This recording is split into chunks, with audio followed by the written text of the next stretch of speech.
Hey guys, as you can see, I got myself the new Nintendo DSi system that just shipped in Japan over the weekend. It shipped on November 1st in the black and the white, and I thought I'd walk you through some of the new features of the DSi and compare it to what you're more familiar with, the DS Lite. So as you can see, not much has changed for the DSi. It's about the same shape and the size of the DS Lite. It is a little longer, but it is thinner as well. The other change is that there is no longer a GBA slot for the DSi, so it can't play GBA games, and it also can't play DS games that use the GBA slot for peripherals. Games like Guitar Hero no longer can be played on the DSi. The other big difference is when you open up the system, you'll notice that the screens themselves are a little bit bigger on the DSi. The resolution is exactly the same, it's just that they're a little bit bigger. Other slight differences include a power button inside the system, as well as the volume control is no longer handled by slider, it is now buttons. There are two big additions to the DSi system. First of all, it's got an SD card slot, so if you have photos or music, you can pull them into the DS and play them there. And it also has two cameras, one on the inside to take a picture of yourself, and one on the outside to take pictures of your friends. So with the cameras, Nintendo's giving you a lot to play around with.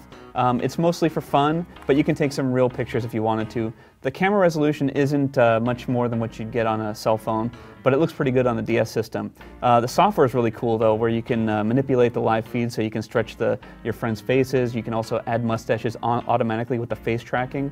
You can even morph faces from one to the other automatically. And whatever you take a picture of will be written either to the system or to the SD card. And whatever photo you take can be moved from one DSi system to another locally and wirelessly.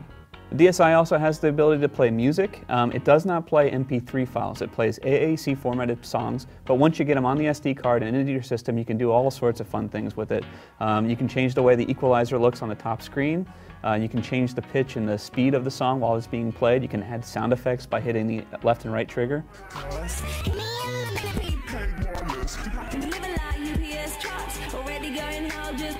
Just lots of fun things to do. It's not really an iPod, but it does some really cool things. So the DSi has improved online capabilities as well. It's online right out of the box. You set it up in the menu itself. This is important when you want to get connected to the DSi store and download new software to the DS.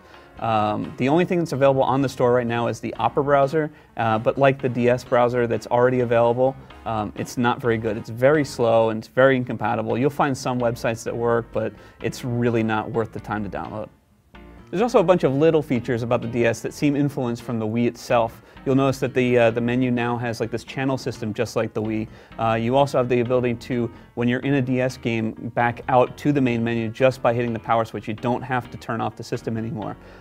You can also hot swap out games while you're on the menu system. You just pop out a game, it disappears from the menu, you put the cartridge back into the system, and it pops back up right away. It's really cool. And just like the Wii, the system is updatable through firmware, so whenever Nintendo updates any of the programs that are already in the system, you just download it off the internet and install them on the DS right from the get-go.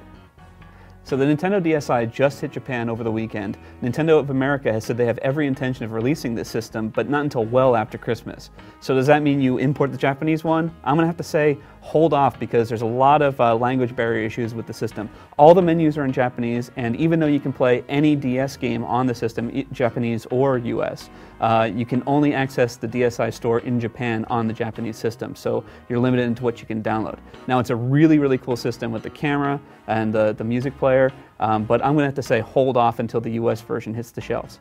So that's the DSi. There's plenty more about the system. I've only scratched the surface here, so make sure you check out my written piece on IGN.com. Thanks for watching.